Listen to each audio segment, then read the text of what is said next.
Jordy. You're bad luck, John, mate. You stopped coming to games. Continue the boycott. You've came down to Rochdale the day. Yep. Good first half, woeful second half. Is that how you'd sum it up? Absolutely, yeah. First half game should have been dead and buried, to be honest, and it kind of highlighted what our problem is. We've got no person that can put the ball in the back of the net. We lost our two top goal scorers from last season.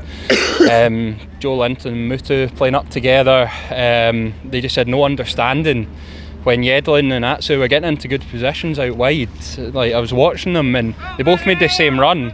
Both would move into the front and then the ball would go to the back, or both would hold off and then the ball was going in the front. So it just, like, I've questioned before how much we've actually worked on our attacking play and our attacking formation and our attacking sort of shape, and it was just highlighted there. It's just a case of get the ball into areas and just see if anyone's going to be there. Nothing about making this run to getting behind. Like, the amount of times we got in the byline in the first half, especially the amount of times we got to the byline and then it was just a ball just hit, hoping that someone was going to be there. Final ball was terrible.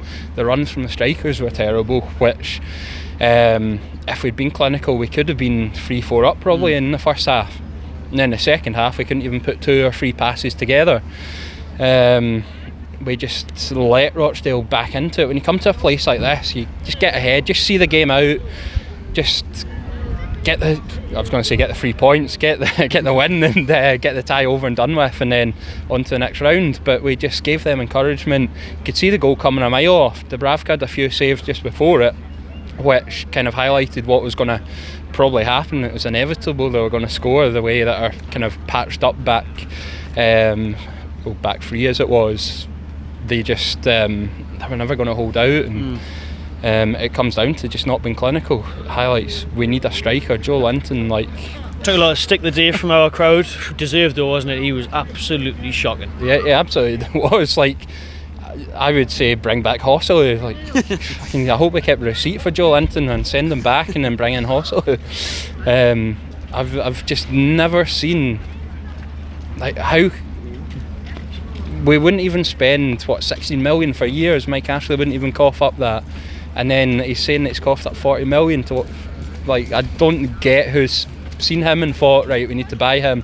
Never mind buying him for 40 million. If we'd bought him for 10 million, I would still be saying he's not lived up to it. Yeah, you have to give him time, and I think Steve Bruce needs to do the right thing and pull him out of the team for 4 or 5 weeks, because it's unfair on him as well, to be fair. It's not his fault. He's not trying to be as bad as he's been. But I think we question his effort though. He doesn't even look like he's trying half the time, does he? A lot of the fans getting on his back there. He's very slow. He doesn't really graft a lot, and even with Joselu, at least he got that. Do you know what I mean? It's a worrying sight at the minute. The defenders have been bailing him out for months now, and when your strikers can't score, I mean, Brucey played a strong enough team to get through this today, and we've got a replay there, which is the last thing we wanted. Yeah, like we've not brought in a goal scorer. We're going to rely on Andy Carroll to do everything. If you look at last season, if you take Rondon and Perez, who we've lost, our next 2 top goal scorers after that were Fabian Schär and Kieran Clark. Like, you cannot rely on that to stay in the Premier League, and we need to strengthen in January. We need someone that can put the ball in the back of the net. Even Dwight Gale, I would have rather seen him play today than He must be on his way out, wasn't he? Because he was on the bench. Yeah, he's got to be. That's the fact he's not getting a game here. If Bruce had any intention of playing him at any point in the season or keeping him, this is a game you bring him in. Chance to get some goals against a lower league team. And to be honest, I reckon he probably would have scored if he was playing today. He gets in the right positions. Joe Linton just doesn't know where to go. Mutu doesn't know where to go. So we need to get Joe Linton out of the team, even if it is for Andy Carroll. Obviously, was the replacement. If he's not fit, then even for Dwight Gale, I'd rather see him than Joe Linton. But bottom line is, we need to buy a striker. We need to buy someone that's going to put the ball in the net, because we're only 5 points off relegation now.